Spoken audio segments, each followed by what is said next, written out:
یا اسی طرح سابق army chief general Raheel Sharif صاحب ہیں، وہ قطعاً جو ہے وہ اس دوڑ میں جو ہے وہ شامل نہیں تھے۔ اسی طرح کمران ٹیسوری صاحب کا نام بھی ایم کیو ایم نے رکھا، لیکن اس پہ سنجیدگی کے ساتھ جو ہے اس نام پہ غور نہیں ہوا۔ اور عبدالحفیظ شیخ صاحب کا نام ایسا ضرور تھا کہ جس پہ سنجیدگی کے ساتھ غور ہوا، اور وہ کسی موقع پہ فیورٹ بھی تھے اور وہ بڑے انہیں خوشگمانیاں بھی تھیں، لیکن بالآخر یہ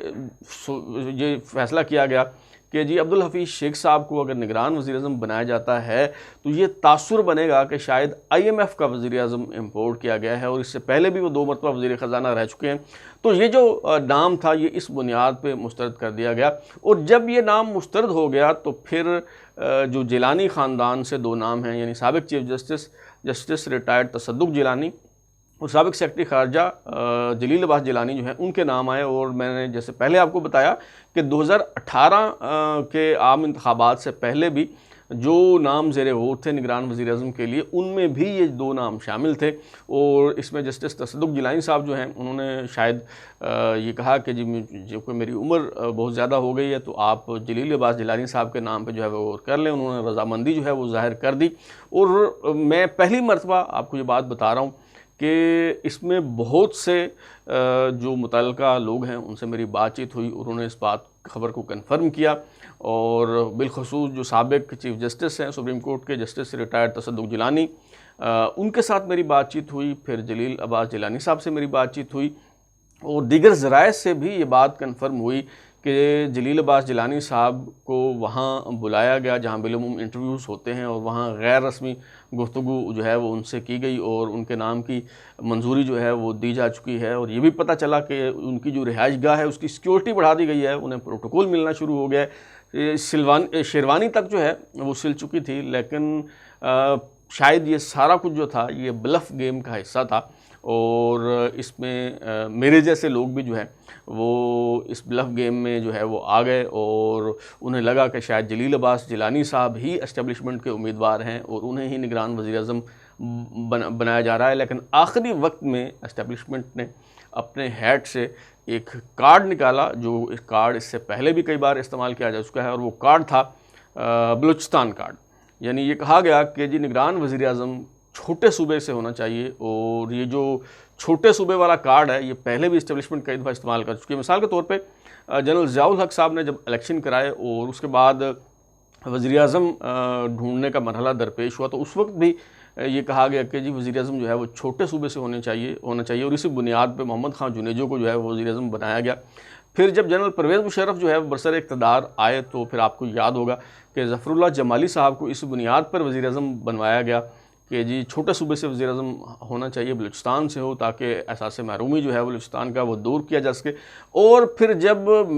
مینڈیٹ کو بلڈوز کرتے ہوئے اور جمہوریت کو مسخ کرتے ہوئے اور اکثریت کو اقلیت میں بدلتے ہوئے، اقلیت کو اکثریت میں بدلتے ہوئے صادق سنجرانی صاحب کو چیئرمین سینٹ بنانے کا فیصلہ ہوا، تو تب بھی آپ کو یاد ہوگا کہ یہی کہا گیا کہ جی جو چیئرمین سینٹ ہے وہ بلوچستان سے ہونا چاہیے تاکہ بلوچستان کا احساس محرومی دور کیا جا سکے۔ تو لہٰذا جب یہ بات آئی کہ جی نگران وزیر اعظم چھوٹے صوبے سے ہونا چاہیے، تو اسی وقت ہی جو ہے وہ اندازہ ہو گیا تھا کہ یہ گیم جو ہے وہ اب کس طرف جا رہی ہے۔ اور پھر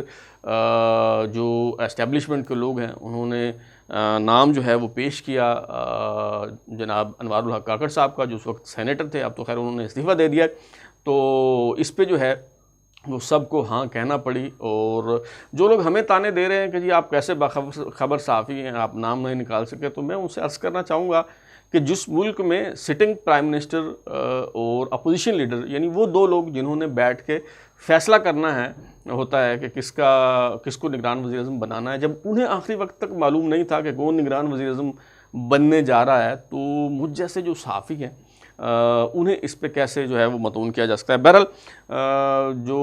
انوار الحق کاکڑ صاحب ہیں وہ اب نگران وزیر اعظم جو ہے وہ بن چکے ہیں، اور تھوڑا سا میں ان کا تعارف کرواتا ہوں، اور پھر ہم آگے چلتے ہیں اور یہ بھی ڈسکس کریں گے کہ وہ کس طرح کے نگران وزیر اعظم ہوں گے، کتنے عرصے کے لیے انہیں لایا گیا ہے اور کیا ہونے جا رہا ہے، یہ ساری باتیں کریں گے۔ پہلے میں تھوڑا سا ان کا تعارف جو ہے وہ آپ کو کروا دوں۔ جیسے کہ میں نے آج جو میرا جنگ میں کالم شائع ہوا ہے اس میں بھی میں نے لکھا ہے، یہ بات کہی ہے کہ جی مجھے دوستی کا دعویٰ تو نہیں ہے، میں یہ تو نہیں کہتا کہ جی انوار اللہ کاکڑ صاحب میرے دوست ہیں، البتہ ان سے میری پرانی شناسائی ہے، اور یہ اس وقت سے میرا ان سے جو ہے وہ تعلق ہے جب وہ ابھی سینیٹر بھی نہیں بنے تھے اور بلوچستان حکومت کا انہیں ترجمان بنایا گیا تھا نیا، تو اس وقت سے ان سے اٹھنا بیٹھنا ہے، ان کی شخصیت کو تھوڑا بہت جو ہے وہ میں سمجھتا ہوں۔ تو انوار الحق کاکڑ صاحب جو ہیں وہ ٹیچر تھے، پڑھایا کرتے تھے، اور دیکھیے کہ ان کی قسمت کے انہیں کہاں سے لا کے کہاں جو ہے وہ بٹھا دیا گیا۔ ان کے والد صاحب جو ہیں وہ نائب تحصیلدار تھے، اور ان کا گھرانہ جو ہے وہ کوئی سیاسی گھرانہ نہیں ہے، پہلے کبھی شاید کوئی مقامی سطح پہ کوئی سیاست میں جو ہے حصہ لیا ہو ان کے خاندان میں سے، لیکن کوئی بڑا نام جو ہے وہ ان کے خاندان میں سے ہمیں نظر نہیں آتا۔ انہوں نے 2008 کا جو الیکشن تھا، جنرل پرویز مشرف جو ہے جب برسر اقتدار تھے، انہوں نے کوئٹہ کا جو قومی اسمبلی کا حلقہ ہے NA 259، وہاں سے مسلم لیگ کاف کے امیدوار کی حیثیت سے انہوں نے الیکشن لڑا۔ اسٹیبلشمنٹ کا دست شفقت ان کے سر پہ تھا، لیکن اس کے باوجود وہ الیکشن نہیں جیت پائے۔ اس الیکشن میں پیپلز پارٹی کے امیدوار ناصر علی شاہ جو ہیں انہوں نے 24,936 ووٹ حاصل کیے، جبکہ انوار الحق کاکڑ صاحب جو ہیں مسلم لیگ کاف کے جو امیدوار تھے وہ 11,387 ووٹ لے کر جو ہے وہ ہار گئے، اور اس کے بعد بھی وہ جو ہے وہ سیاست میں متحرک رہے۔ اور اس میں ایک دلچسپ موڑ تب آیا کہ 2013 میں جب مسلم لیگ نواز نے مرکز میں بھی حکومت بنائی اور بلوچستان میں بھی حکومت بنائی، اور ثناء اللہ زہری جو ہیں وہ وزیر اعلیٰ بلوچستان بنے، تو انوار الحق کاکڑ صاحب جو ہیں انہیں بلوچستان حکومت کا ترجمان بنا دیا گیا، اور جو وزیر اعلیٰ بلوچستان تھے ان سے جب بات ہوتی تھی اور حوالہ دیا جاتا تھا، انہیں کہا جاتا تھا کہ جی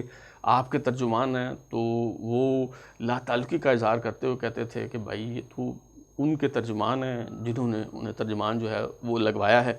تو انہوں نے ہی انوار الحق کاکڑ صاحب کو جو ہے وہ وزیر اعظم بنوایا ہے، اور بلوچستان حکومت کے یہ ترجمان رہے۔ اس کے بعد 2018 میں جب عدم اعتماد کا مرحلہ آیا ثناء اللہ زہری کے خلاف، تو اس میں انہوں نے لیڈنگ رول پلے کیا، پیش رہے، اور پھر عبدالقدوس بن زنجو صاحب جو ہیں وہ وزیر اعلیٰ بلوچستان بن گئے۔ اس کے بعد جو ہے وہ باپ پارٹی جو ہے بلوچستان عوامی پارٹی وہ تخلیق ہوئی، تو یہ بھی ان کا برین چائلڈ تھا، اور اس میں بھی انہوں نے لیڈنگ رول جو ہے وہ پلے کیا، اور پھر یہ سینیٹر بن گئے۔ اور اس بات کا امکان بھی موجود تھا کہ شاید چیئرمین سینٹ کے کینڈیڈیٹ کے طور پہ انہیں لایا جائے، لیکن باوجود انہیں جو ہے وہ چیئرمین سینٹ کے کینڈیڈیٹ کے طور پہ جو ہے وہ نہیں لایا گیا۔ تو جو کمانڈر صدرن کمانڈ ہیں، اگر میں بات کروں کہ جب انوار الحق کاکڑ صاحب نے سیاست کرنا شروع کی، اس وقت جو ہے لیفٹیننٹ جنرل خالد شمیم وائیں کمانڈر صدرن کمانڈ تھے، کوئٹہ کے کور کمانڈر تھے، جو بعد میں chairman joint chief of staff committee بنے۔ تو اس کے بعد سے جو صدرن کمانڈ کے کمانڈر ہیں وہ بدلتے رہے، آتے رہے، جاتے رہے، لیکن انوار الحق کاکڑ صاحب کی جو پوزیشن ہے وہ برقرار رہی، اور اس میں کسی قسم کی کوئی تبدیلی جو ہے وہ نہیں آئی۔ مثلا لیفٹیننٹ جنرل خالد شمیم وائیں کے بعد لیفٹیننٹ جنرل ناصر جنجوعہ صاحب آئے، لیفٹیننٹ جنرل عامر ریاض جو ہے وہ کور کمانڈر کوئٹہ بنے، پھر لیفٹیننٹ جنرل عاصم سلیم باجوہ پاپا جان پیزا کے حوالے سے آپ انہیں جانتے ہیں، وہ کور کمانڈر کوئٹہ بنے، لیفٹیننٹ جنرل سرفراز علی جو شہید ہو گیا ہیلی کاپٹر حادثہ میں، اور اب جو ہے سابق DGI اسپیار جو لیفٹیننٹ جنرل آصف غفور ہیں وہ کوئٹہ کے کور کمانڈر ہیں۔ لیکن اس دوران انوار الحق کاکڑ کی جو پوزیشن ہے وہ برقرار رہی، وہ پروجیکٹ عمران کا بھی حصہ رہے اور اس میں متحرک اور فعال کردار ادا کیا، لیکن جو ہی پروجیکٹ عمران کو سمیٹنے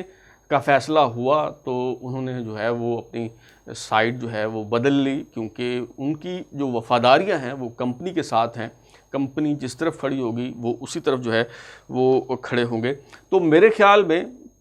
جو انوار الحق کاکڑ صاحب کا نگران وزیر اعظم بننا ہے، دراصل یہ کاکڑ فارمولہ 2 ہے، اور گیم جو ہے وہ سیاسی جماعتوں کے ہاتھ سے نکل گئی ہے، اور میاں نواز شریف صاحب کے ساتھ جو ہے وہ ہاتھ ہو گیا ہے۔ اور اس سے پہلے کہ میں کاکڑ فارمولہ 2 کی وضاحت جو ہے وہ کروں، کاکڑ فارمولہ 1 کے بارے میں مختصر جو ہے وہ آپ کو بتاتا چلوں۔ آپ کو یاد ہوگا کہ میاں نواز شریف صاحب جو ہیں وہ جب پہلی بار وزیر اعظم تھے، اور انہوں نے اس وقت کے صدر غلام اسحاق خان کے خلاف بغاوت کر دی، اور 18 اپریل 1993 کو انہوں نے وہ اپنی شورۂ آفاق تقریر کی پی ٹی وی پر، قوم سے خطاب میں انہوں نے کہا کہ میں ڈکٹیشن نہیں لوں گا۔ اس پہ صدر غلام اسحاق خان نے 58(2)B کی تلوار جو ہے وہ چلائی اور قومی اسمبلی کو تحلیل کر دیا. میاں نواز شریف صاحب کو گھر بھیج دیا گیا. میر بلخ شیر مزاری جو ہے وہ نگران وزیر اعظم بن گئے. اگرچہ وہ 90 دن کے لیے نگران وزیر اعظم بنے تھے، لیکن 39 دن بعد ہی انہیں گھر جانا پڑا، کیونکہ 26 مئی 1993 کو سپریم کورٹ نے میاں نواز شریف کی حکومت بحال کر دی. اچھا، اب اس پہ ہونا تو یہ چاہیے تھا کہ جب میاں نواز شریف صاحب کی حکومت جو ہے وہ بحال کر دی اور صدر غلام اسحاق خان کا جو فیصلہ تھا وہ غلط قرار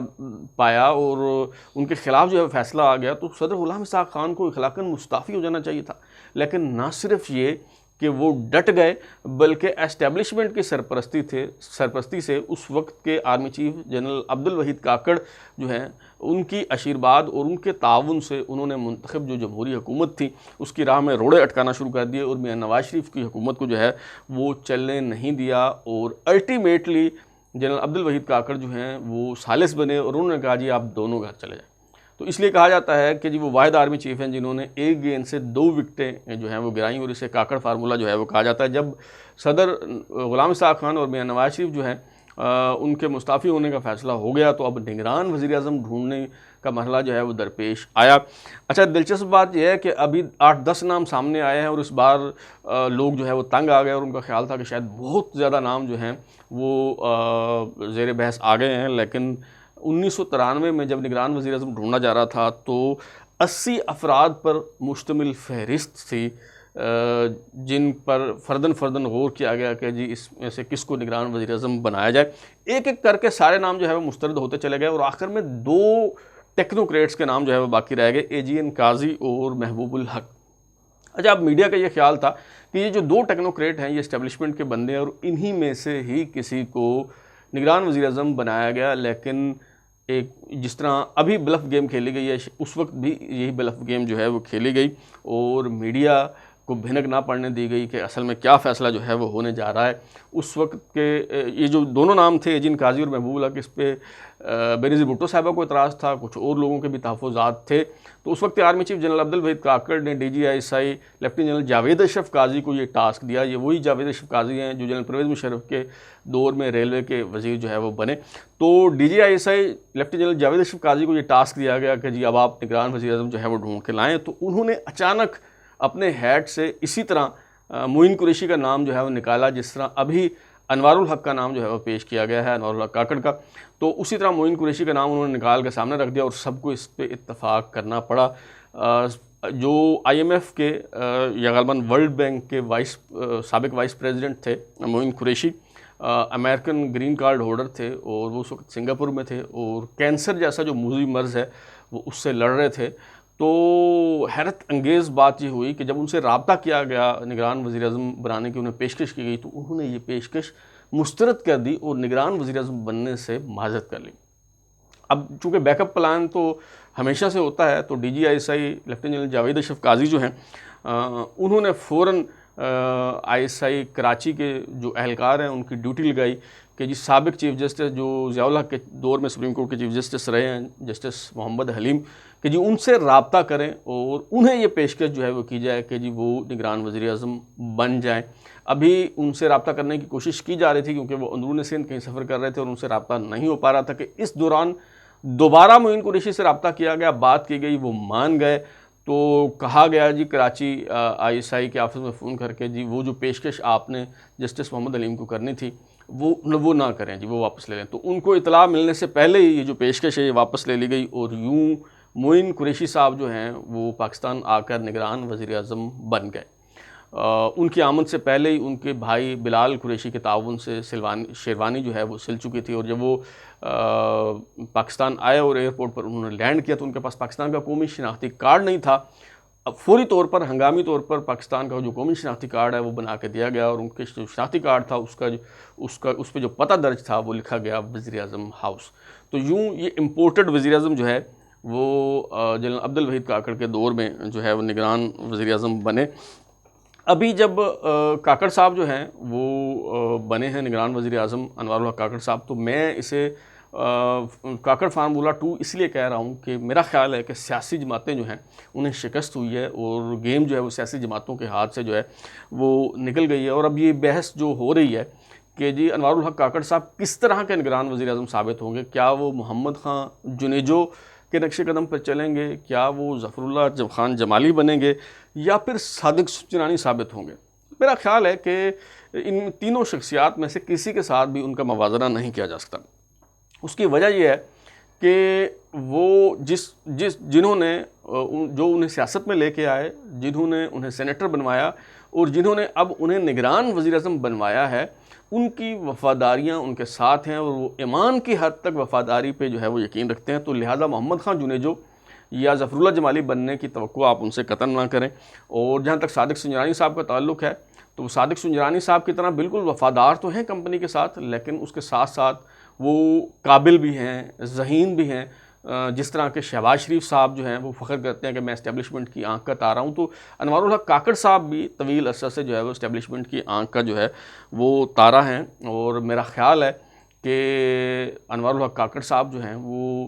3 ماہ سے زائد عرصہ نگران وزیر اعظم کے طور پہ جو ہے وہ موجود رہیں گے. اور جس طرح کی کابینہ تشکیل دی جا رہی ہے اس سے جو ہے وہ اندازہ ہوتا ہے کہ انوار الحق کاکڑ صاحب کو محض 3 ماہ کے لیے جو ہے وہ نگران وزیر اعظم نہیں بنایا گیا، کہ بلکہ یہ جو منصوبہ ہے یہ بہت طویل بھی ہے، بہت خطرناک بھی ہے. اور وقت گزرنے کے ساتھ ساتھ یہ جو منصوبہ ہے اس کی تہ جب کھلتی چلی جائے گی تو معلوم پڑے گا کہ یہ منصوبہ دراصل ہے کیا. اب تک کے لیے اتنا ہی. بلال ہوری کو اجازت دیجیے، پھر ملاقات ہوگی. اگر آپ کو ہمارا شو پسند آیا تو اسے لائک کریں، کامنٹ کریں، شیئر کریں اور ہمارا چینل سبسکرائب کرنے کے بعد بیل آئکن یعنی گھنٹی ضرور دبائیں تاکہ آپ کو نئی ویڈیوز کی نوٹیفیکیشنز ملتے رہیں. بہت شکریہ.